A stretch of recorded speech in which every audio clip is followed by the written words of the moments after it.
Welcome to another edition of my podcast. And today, something slightly different. I'm joined by my colleague Ben Wilson, who teaches AAA. Now, there's a great overlap between SBR and AAA, and I know a number of you will be thinking about doing AAA. So let me first of all introduce Ben. Oh, no, Ben, introduce yourself, please.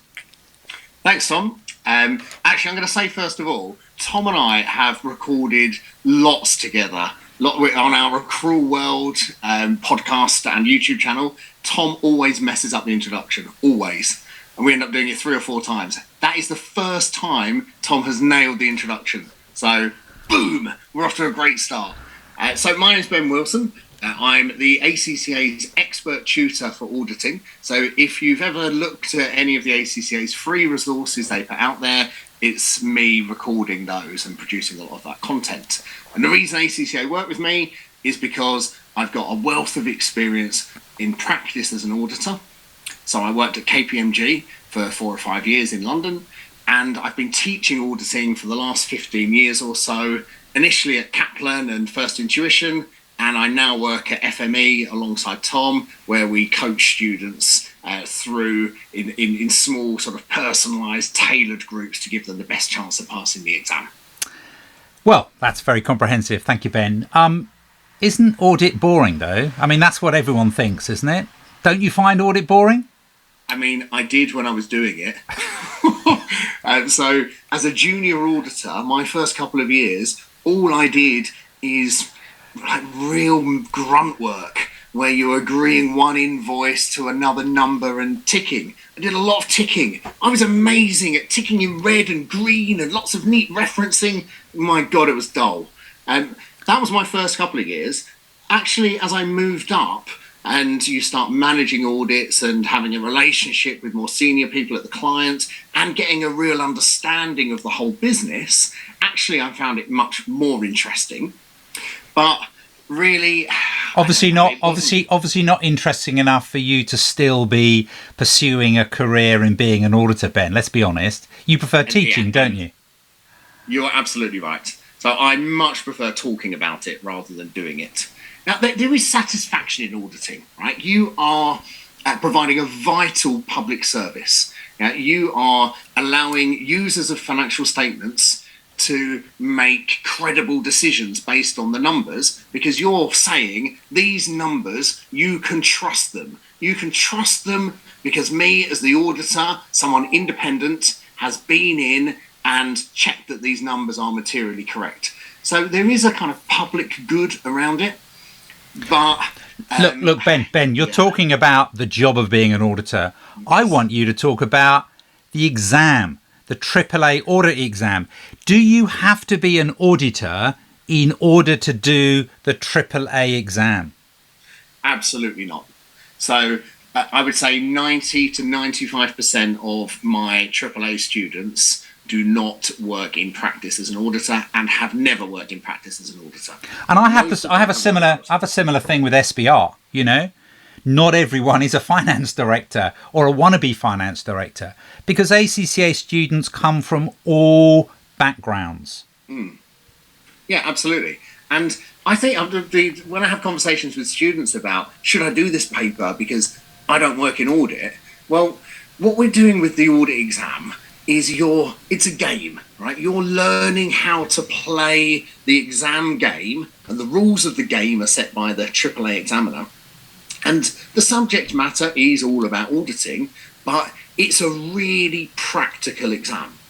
It's testing your auditing skills and exam technique skills. And so it's actually, as a paper to study and as a paper to write exam answers for, it's actually a really interesting paper. So being an auditor, I would say, having been one, pretty dull. Right? Doing the exam, like studying the exam for audit, over the years, I've taught most of the ACCA papers. I find AAA the most interesting questions to do because they're genuine practical challenges. That's interesting. So you enjoy and you pass on that enjoyment to your students, no doubt. But when I look at the when I look at the ACCA pass rates, they're pretty low for the optional papers overall, and sometimes they're really quite bad for AAA, aren't they? Yeah, I mean, AAA normally wins the ugly duckling prize. It normally has the worst pass rate of any of the exam papers at any level of the ACCA qualification.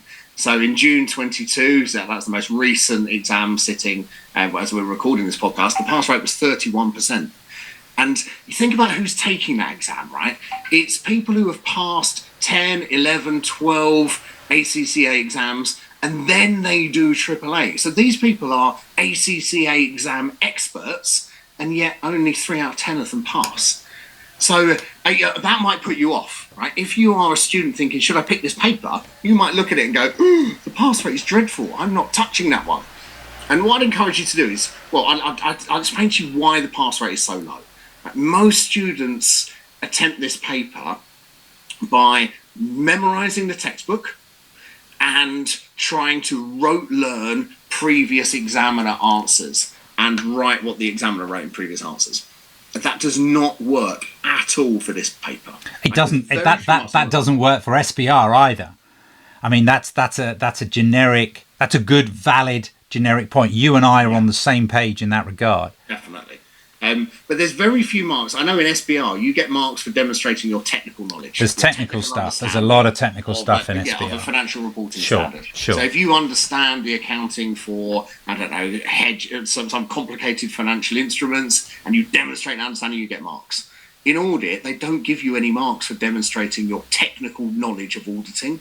What they give you marks for is taking things from the scenario and explaining them in the context of the question. Very, very few marks for anything technical. And students really struggle to make that shift over to a different style of exam. There's also no numbers, right? Very few marks for numbers. And a lot of students rely on numbers for calculation marks. But this is an exam that if you know what you're doing and you've got the right techniques, it's actually very manageable to pass. So for my students for the June 22 exam sitting, I mentioned that the overall global pass rate was 31%. My official ACCA pass rate for that sitting was 81%. And that's because I'm giving my students great advice, and then they take that advice and work really hard. They get loads of tailored feedback from me on all of the assignments that I take in. So I take in about 400 marks worth of assignments across the course and give really detailed, constructive feedback on how to improve the answers. And it really, really works. That's why my pass rate is so high. Do you achieve that pass rate because you only take on students from PwC, KPMG, or do you have an open house strategy? It's a completely open course. So the majority of my students are English as a second language. So they're not native English speakers, which makes the exam harder for them. And about 40% of my students are resitters. So they failed the AAA exam with another provider, and then they come to me for tailored support.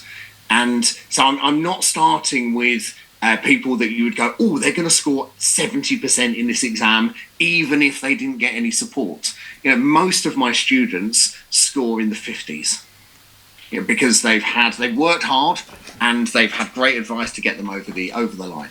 And I've said this before to you, Ben.